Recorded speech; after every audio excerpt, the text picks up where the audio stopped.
환영합니다. 여러분의 마음 이곳에서 풀고 가세요. 박영수 씨는 2년 전까지만 해도 난 여기서 죽을 때까지 살 거야. 라고 자신 있게 말했습니다. 30평대 전원주택, 앞마당 텃밭, 뒷산 단풍. 꿈 같은 노후 생활이었죠.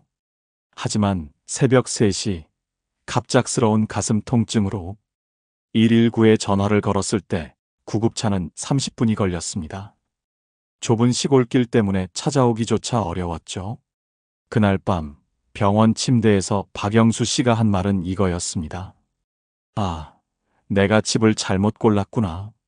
이런 일은 남의 이야기가 아닙니다. 60대 이후 10명 중 8명은 예상치 못한 이유로 이사를 하게 됩니다. 몸이 말을 안 듣거나, 배우자와 사별하거나, 혼자 감당할 수 없는 상황이 닥치거나. 그때 깨닫죠. 그땐 왜 몰랐을까? 왜 미리 안 해놨을까? 더 늦기 전에 지금부터 준비해야 합니다. 오늘 이 영상에서 알려드리는 것은 단순한 부동산 정보가 아닙니다. 이것은 앞으로의 10년, 20년, 30년을 불안해서 살 것인지 평온하게 살 것인지를 결정하는 생존 가이드입니다. 오늘 주제가 마음에 드신다면 구독과 좋아요 눌러주세요. 여러분의 마음을 안아주는 좋은 컨텐츠로 보답하겠습니다. 첫 번째 충격적 진실. 작은 집이 편할 거야 라는 치명적 착각. 이제 애들 다 나갔으니까 우리 둘만 사는데 큰 집 뭐하러 필요해? 65세 김미자 씨도 그렇게 생각했습니다. 서울 30평 아파트를 팔고 교외 12평 원룸으로 이사했죠. 깔끔하고 관리비도 적게 나오고 얼마나 좋아. 하지만 정확히 한 달 후 김미자 씨는 친구에게 이렇게 털어놨습니다. 여기서 살면 미쳐버릴 것 같아. 정말로 숨을 쉴 수가 없어. 10평도 안 되는 공간에서 무슨 일이 일어났을까요? 처음엔 아늑하다고 생각했지만 며칠만 지나니 갑갑해지고 숨이 막혀왔습니다. 좁은 집엔 식탁도 없고 거실도 없습니다. 앉을 공간은 있어도 살 공간은 없는 거예요. 게다가 집이 좁아지면 그만큼 심리적 여유도 사라집니다. 물건은 자꾸 쌓이는데 놓을 데가 없고 버릴까 말까 고민하다 하루 종일 머리 아프고 결국은 앉을 자리 하나 간신히 남는 그런 삶이 됩니다. 그래서 전문가들은 말합니다. 노후의 가장 좋은 집 크기 20평에서 24평. 너무 크지도 너무 작지도 않은 공간. 부부 각자 방 하나, 그리고 함께 쉴 거실 하나. 그 정도면 몸도 마음도 편안하게 살아갈 수 있습니다. 누구나 줄이고 싶어 하지만 줄이는 건 크기를 줄이는 게 아니라 스트레스를 줄이는 게 먼저입니다. 두 번째 치명적 오해. 병원 옆? 절대 아닙니다. 복지관 옆입니다. 많은 분들이 이사를 앞두고 이렇게 말합니다. 혹시 모르니까 큰 병원 근처로 가야지. 하지만 실제로 병원 옆으로 이사 가신 분들 몇 달 못 버팁니다. 72세 정순자 씨가 그랬습니다. 큰 종합병원 바로 앞 오피스텔로 이사했죠. 처음엔 병원 코앞이니 얼마나 안전해 했는데 사흘 만에 후회했습니다. 앰뷸런스 소리가 하루 종일 들렸거든요. 창밖에서 울리는 경고음은 이웃의 비명이고 언제든 나일 수도 있다는 불안함이었습니다. 무엇보다 병원은 기다리는 곳이지 사는 곳이 아닙니다. 노년을 병원 근처에서 보낸다는 건 몸이 아프기 전부터 마음이 먼저 병들 수 있다는 뜻입니다. 그런데 복지관은 완전히 다릅니다. 거긴 살기 위한 공간입니다. 밥을 먹고 사람을 만나고 무언가를 배우고 나누고 웃고 삶이 굴러가는 하루의 중심이 됩니다.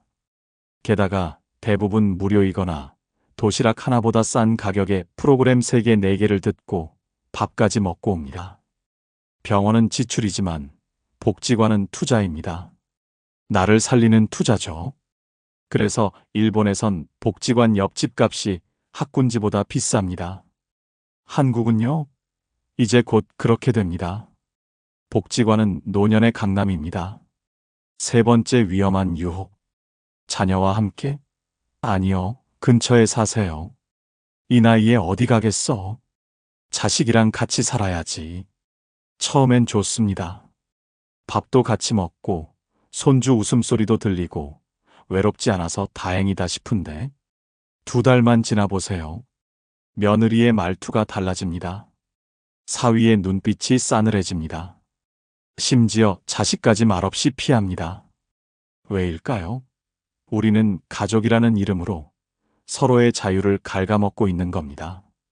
자녀 입장에선 집에 부모가 항상 있다는 건 눈치라는 이름의 족쇄입니다. 부모 입장에선 멀쩡하던 내 집에서 숙식 제공자로 전락하는 기분이 드는 거고요. 그래서 가장 좋은 거리는 엘리베이터 안 타도 되는 거리. 같은 아파트 다른 동 또는 걸어서 5분 이내. 도움이 필요할 땐 바로 달려갈 수 있지만 각자의 삶은 완전히 독립된 거리. 가까우면서도 간섭하지 않는 거리. 그게 진짜 가족을 지키는 거리입니다. 네 번째 달콤한 거짓말. 전원주택의 현실은 낭만이 아니라 고립입니다. 많은 분들이 은퇴 후 전원주택을 꿈꿉니다. 앞에 산, 뒤엔 텃밭, 아침엔 새소리, 저녁엔 고기 구워 먹고. 이상은 그렇죠. 현실은 다릅니다. 봄엔 잡초와의 전쟁, 여름엔 모기와 벌레에 시달리고, 가을엔 낙엽 줍고, 겨울엔 눈 치우다 골병듭니다. 무엇보다 문제가 생겼을 때 도움받을 사람이 없습니다. 119 부르기엔 애매한데 몸이 움직이지 않는 날이 옵니다. 갑자기 쓰러졌을 때 아프다고 소리쳐도 들어줄 이웃이 없습니다. 심지어 이런 일이 있었죠. 전원주택으로 이사 간 지 1년 만에 서울 딸 집에 다시 돌아온 어머니가 말했습니다. 여긴 경치가 예쁜 감옥이야. 나는 사람 소리가 그리웠어. 노후는 경치보다 사람이 먼저입니다. 흙냄새보다 이웃의 말소리가 먼저입니다. 혼자가 편할 것 같지만 외로움은 그 어떤 통증보다 빠르게 몸을 망가뜨립니다. 5번째 생명선. 공원이 곧 약국입니다. 이 동네는 집값이 왜 이렇게 비싸요? 이렇게 물으면 공인중개사들이 가장 먼저 하는 말이 있습니다. 여기 공원 가까워요. 그 말은 곧 이렇게 바꿔 말할 수 있습니다. 여기 오래 살기 좋아요. 여러분, 나이 들수록 약국 가까이보다 산책로 가까이 사는 게 훨씬 중요합니다. 심장, 혈압, 당뇨, 우울증, 불면증, 이 모든 걸 예방하는 단 하나의 방법. 걷기입니다. 그런데 운동 좀 해야지 하면서도 안 되는 이유가 뭘까요? 집 근처에 마땅히 걸을 만한 곳이 없어서 그렇습니다. 좁고 차 많은 인도, 시멘트 덩어리 아파트 단지, 커다란 도로만 있는 동네. 이런 데서 걷는 건 건강이 아니라 스트레스입니다. 하지만 나무가 많은 산책로, 호수가 있는 공원, 벤치에 앉아 햇빛 쬐일 수 있는 쉼터가 있는 동네라면 걷는 게 의무가 아니라 기쁨이 됩니다. 걸을 수 있다는 건 곧 내가 아직 세상과 연결되어 있다는 뜻입니다. 사람들과 마주치고 자연을 느끼고 천천히 하루를 정리하고, 이게 바로 우리를 사람답게 살게 해주는 시간입니다. 그래서 노후 주거지를 선택할 때 공원이 가까운가? 산책로는 잘 돼 있는가? 이건 단순한 운동 공간이 아니라 삶의 질을 결정하는 핵심 기준입니다. 걷지 않으면 마음이 먼저 주저앉습니다. 마음이 주저앉으면 몸도 같이 무너집니다. 약보다 먼저 챙길 건 발 디딜 수 있는 땅입니다. 6번째 현실적 진실. 집은 사는 곳이지만 동시에 자산입니다. 마지막 집을 정할 땐 반드시 팔릴 수 있는가를 고려하셔야 합니다. 많은 분들이 말합니다. 난 그냥 여기서 죽을 때까지 살 거야. 그럴 수 있습니다. 하지만 세상 일은 그렇게 흘러가지 않습니다. 갑작스레 병이 생기거나 배우자와 이별하거나 혼자 감당하기 어려운 일이 생겼을 때 그 집을 처분해서 돌봄 비용을 마련해야 하는 순간이 찾아옵니다. 그런데 집이 팔리지 않습니다. 너무 외진 곳, 너무 오래된 구조, 너무 비싸게 들여놓은 전원주택. 살 땐 좋았지만 팔 땐 아무도 안 보러 오는 집. 결국 가장 힘들 때 가장 발목 잡는 존재가 아이러니하게도 그 집입니다. 그래서 노후에 사는 집은 살기도 편해야 하지만 팔기도 쉬워야 합니다. 교통이 되고 생활 인프라가 있고 수요가 꾸준한 곳. 어쩌면 이건 투자보다 더 중요한 퇴로 확보입니다. 마지막 집이니까 내 마음대로 꾸미고 살 거야. 좋습니다. 하지만 그 이후까지도 생각하셔야 합니다. 집이 곧 자산입니다. 그리고 노년에 가장 유용하게 쓸 수 있는 비상금 통장입니다. 팔 수 없는 집은 결국 나도 묵고 자식도 묵습니다. 마지막 집은 내가 머무는 곳이 아니라 언제든 내가 떠날 수 있게 도와주는 곳이어야 한다. 이 말을 꼭 기억해 두세요. 세상엔 참 다양한 집이 있습니다. 아파트, 전원주택, 실버타운, 빌라. 그 중에서도 노후를 앞둔 분들이 가장 많이 고민하는 선택지는 이 세 가지입니다. 아파트 대 전원주택 대 실버타운. 과연 어디서 살아야 가장 평온하게, 안전하게, 그리고 인간답게 살 수 있을까요? 실버타운. 겉보기는 천국, 속은 외로움. 밥도 나오고 병원도 있고 운동 프로그램도 많다는데 얼마나 좋아? 실제로 실버타운은 굉장히 잘 갖춰져 있습니다. 입구엔 경비, 안엔 간호사, 아침, 저녁 챙겨주는 직원까지. 하지만요, 그 모든 편안함이 당신의 마음까지 채워주진 못합니다. 왜냐고요? 거긴 젊은이도 아이도 다양성도 없는 단일 세대 공간이기 때문입니다. 매일 같은 사람과 같은 식사를 하고 대화 주제는 혈압, 병원, 약 이야기. 그렇게 3개월이 지나면 스스로에게 묻게 됩니다. 나 지금 사는 건가? 아니면 그냥 버티고 있는 건가? 실제로 실버타운을 나오는 사람들이 한 말입니다. 시설은 호텔인데 마음은 감옥 같았어요. 하루하루가 정해진 대로 돌아가니 사람이 메말라요.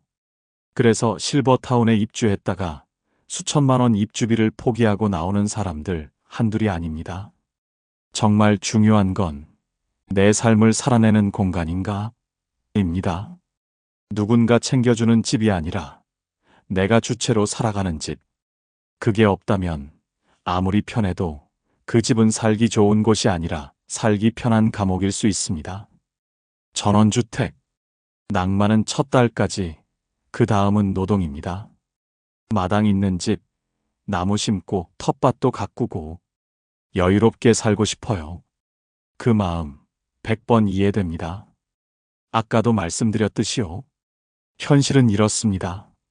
봄에는 잡초와의 전쟁, 여름에는 벌레와의 사투, 가을에는 낙엽 치우기, 겨울에는 눈 치우다가 넘어져 응급실. 이건 살기가 아니라 버티기입니다. 게다가요, 가장 큰 문제는 고립입니다. 마트, 병원, 약국이 모두 차로 30분. 그나마 자식들이 오기도 어렵습니다. 사람 소리 하나 없는 집. 갑자기 몸이 안 좋아져도 도와줄 사람이 없습니다. 실제로 한 어르신이 전원주택으로 이사 갔다가 1년도 안 돼서 서울로 다시 돌아오셨습니다. 경치는 좋은데 아무 소리도 없으니 마음이 너무 시끄러웠어요. 노후는 경치보다 사람 소리가 먼저입니다.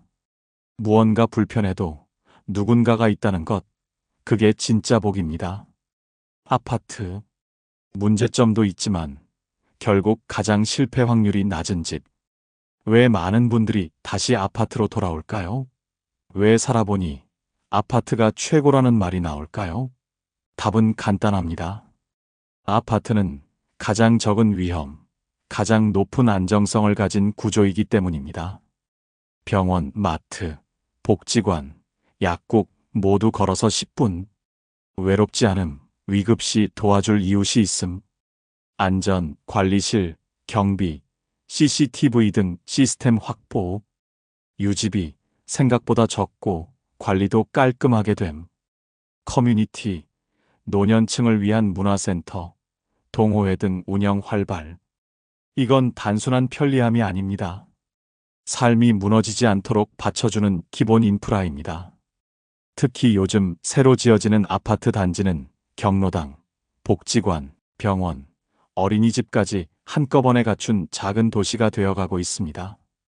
그래서 아파트는 불만은 있어도 망한 선택은 아닙니다.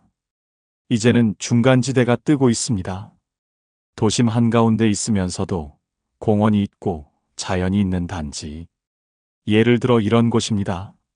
전주 에코시티, 원주 기업도시, 세종시 도심형 단지, 나주 혁신도시, 파주 운정지구. 이런 곳은 대체로 공원, 산책로, 호수 같은 자연환경과 병원, 복지관, 쇼핑, 교통 인프라까지 다 갖추고 있습니다. 게다가 서울보다 집값도 훨씬 낮습니다. 은퇴 이후 이주를 고려하시는 분들께 이런 중소도시형, 전원형 아파트는 현실적이면서도 이상적인 해답이 될 수 있습니다. 정리하겠습니다. 실버타운? 낭만은 있지만 외로움이 크다. 전원주택? 멋있지만 삶을 지탱해주진 않는다. 아파트, 완벽하진 않아도 실패는 막아준다. 중소도시 전원형 아파트? 모든 걸 적당히 갖춘 현실적 이상형이다. 이제 남은 건 하나입니다. 내 삶에 가장 맞는 조합은 무엇인가? 이 기준을 알고 지금부터 준비하신다면 다음 이사, 그건 떠밀린 선택이 아니라 여러분이 주도한 마지막 집이 될 수 있을 겁니다. 그리고 후회하지 않을 겁니다. 지금까지 보신 여러분이라면 분명 이런 생각이 드셨을 겁니다. 그래, 방향은 알겠는데 그럼 나는 어디서 살아야 하지? 도대체 어떤 집을, 어떤 방식으로 골라야 후회가 없을까? 바로 지금부터 내게 꼭 맞는 집을 찾는 법. 여러분의 상황별로 어떤 집이 가장 적합한지 구체적으로 안내해 드리겠습니다. 첫 번째, 경제적으로 여유가 없다면 복지관 근처 아파트 무조건 1순위입니다. 연금이 많지 않다. 소득이 거의 없다. 생활비도 빠듯하다면 무조건 복지관 중심 생활권을 중심으로 보셔야 합니다. 그 이유는 단순합니다. 그곳에는 돈이 안 드는 서비스가 몰려 있기 때문입니다. 양질의 식사, 교육, 운동, 심리 상담, 심지어 문화활동까지 복지관은 무료 종합센터입니다. 집이 비좁더라도 복지관 하나로 심리적, 사회적, 건강적 돌봄을 동시에 받을 수 있습니다. 그리고 무엇보다 매일 아침 갈 곳이 있다는 건 노후의 삶의 리듬과 의미를 만들어주는 힘입니다. 두 번째, 건강에 불안이 있다면 도보 10분 거리 내 병원, 엘리베이터 있는 집을 보세요. 무릎이 안 좋거나 만성질환이 있다면 1층 혹은 반드시 엘리베이터가 있는 곳을 찾으셔야 합니다. 그리고 병원은 무조건 걸어서 10분 이내. 의외로 많은 분들이 병원 옆에 살면서도 그 병원엔 한 번도 안 간다고 말씀하세요. 왜냐하면 병원이 심리적으로 불편하기 때문입니다. 그래서 가장 좋은 조합은 이겁니다. 작지만 엘리베이터 있는 저층 아파트, 그리고 그 근처에 내과, 치과, 약국이 골고루 있는 지역. 이건 진짜 몸이 살아있는 한 내 발로 다닐 수 있는 주거지입니다. 그게 노후의 독립을 지켜주는 핵심입니다. 세 번째, 외로움이 걱정된다면 단지 내의 경로당, 문화센터, 주민 모임이 활발한 아파트를 찾으세요. 사람은 외로워지면 생각이 많아지고 생각이 많아지면 몸이 아픕니다. 그래서 정기적으로 사람이 모이는 공간이 동네 약국보다 더 중요할 수 있습니다. 특히 여성분들, 남편과 사별하거나 혼자 계시는 시간이 길어질수록 이런 소셜 네트워크가 노후를 지탱하는 거의 유일한 버팀목이 되기도 합니다. 네 번째, 아직 활동적인 성격이다. 나는 아직 활동적인 성격이다. 놀고 싶다고 생각하신다면 도심형 신축단지 혹은 중소도시 복합단지를 보세요. 이런 분들은 오히려 실버타운보다 젊은 사람들과 섞여 있는 곳이 훨씬 에너지가 좋습니다. 마트, 백화점, 도서관, 지하철이 다 붙어 있는 곳. 요즘은 이런 곳이 시니어에게도 어울리는 공간이 되어가고 있습니다. 왜냐고요? 중년의 삶은 아웃사이더로 사는 것이 아니라 세상의 일부로 살아가는 것이기 때문입니다. 나이 들었다고 조용히 물러날 필요 없습니다. 조금 시끄러워도 좋습니다. 놀이터 소리, 버스 정류장 소리, 지나가는 청년들의 목소리. 그 안에 있을 때 우리는 늙지 않습니다. 5번째, 진짜 마지막 집을 고민 중이라면 팔기 쉬운 집, 그리고 돌봄을 끼고 있는 지역을 보세요. 지금은 멀쩡해도 80세 이후를 대비하셔야 합니다. 언젠가 내가 혼자 살 수 없을 때 그때를 도와줄 시스템이 근처에 있는가? 요양병원, 방문간호, 주간보호센터, 그리고 가장 중요한 것, 자식들이 오는데 불편하지 않은 위치입니다. 서울이라면 교통허브 근처, 지방이라면 중소도시 중심지. 무조건 차 타고 1시간 안쪽이어야 정말로 찾아옵니다. 그리고 그 집은 언제든 처분 가능한 조건을 갖추고 있어야 합니다. 그게 마지막까지 스스로의 삶을 지키는 가장 현실적인 방법입니다. 이제 마지막 이야기입니다. 앞서 우리는 어떤 집을 선택해야 후회하지 않는가에 대해 이야기했습니다. 그런데요, 집의 조건보다 더 중요한 게 하나 있습니다. 바로 그 집에서 누구와 어떻게 사느냐입니다. 지금 우리나라 60대 이상 인구 중 혼자 사는 분들의 비율은 25%를 넘어섰고 70대 이상에선 3명 중 1명이 1인 가구입니다. 이건 남의 이야기가 아닙니다. 언젠가 우리 대부분이 혼자 살게 될 수도 있다는 현실입니다. 그렇다면 질문을 바꿔야 합니다. 누구와 살 것인가가 아니라 혼자 살더라도 외롭지 않게 살 수 있는 방법은 무엇인가? 첫 번째, 혼자 살지만 혼자가 아닌 구조 만들기. 1인 가구가 외로워지지 않으려면 혼자 살지만 혼자가 아닌 구조를 만들어야 합니다. 이건 공간이 아니라 관계의 문제입니다. 같은 아파트 단지에 내 이름을 기억해주는 경비 아저씨가 있고 아침마다 마주치는 이웃이 있고 복지관이나 주민센터에 가면 나를 아는 얼굴이 하나라도 있다면 그건 혼자가 아닙니다. 혼자 산다는 건 관계가 단절된 구조 속에서 사는 것이지 진짜 물리적으로 혼자 있다는 뜻은 아닙니다. 두 번째, 공동체를 직접 만드는 것. 자조 모임, 동아리, 복지관 프로그램. 이건 단순한 취미 활동이 아니라 살기 위한 전략입니다. 예를 들어 매주 수요일 복지관 합창단 연습, 동네 도서관 낭독 모임, 마을 신문 만들기, 동아리, 걷기 모임, 자전거 모임, 채소 나눔 모임. 이런 활동에 꾸준히 얼굴을 비추는 것. 그게 심리적 면역력이 되고 어떤 위기에도 내 곁에 누군가 있다는 사회적 백신이 됩니다. 세 번째, 절대 혼자 살면 안 되는 동네. 이건 아주 중요합니다. 고립형 전원주택 지역, 초고층 대단지지만 커뮤니티가 전무한 곳, 이웃 간 왕래가 없고 복지관 하나 없는 동네. 이런 곳에서 혼자 살면 몸이 아프지 않아도 마음부터 무너집니다. 특히 고령일수록 내가 아플 때 누가 도와줄 수 있는가? 위급한 상황에서 구조 요청이 가능한가? 이게 생명선입니다. 반대로 아파트 커뮤니티가 활성화돼 있고 경로당, 문화센터, 복지관, 보건소가 도보권에 있고 관리실, 주민센터와 연락망이 잘 연결된 곳. 이런 곳은 혼자 살아도 혼자 같지 않은 삶이 가능합니다. 네 번째, 성별에 따른 필수 조건들. 혼자 사는 여성이라면 보안이 철저한 곳, CCTV, 출입 통제, 관리실 응대 등이 필요하고 밤길이 밝고 안전한 동네여야 합니다. 그리고 주변에 신뢰할 수 있는 여성 공동체 또는 친밀한 이웃이 있어야 하죠. 남성이라면 규칙적인 외부 활동을 만들 수 있는 환경, 복지관이나 운동시설 등이 중요합니다. 또한 식사와 청결을 스스로 관리할 수 있도록 돕는 구조, 예를 들어 반찬 배달, 세탁 서비스 등이 필요하고, 갑작스러운 병환 시 도와줄 수 있는 기본 인프라, 주치의, 요양시설, 방문 간호 시스템이 갖춰진 곳이어야 합니다.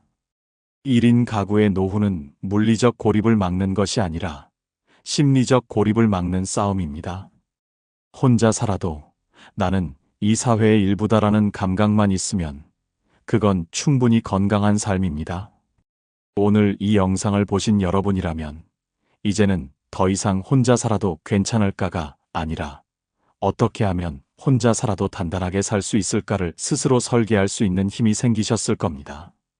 마지막으로 이 말씀을 드립니다. 노년은 누구랑 사느냐보다 어떤 일상을 쌓느냐가 더 중요합니다.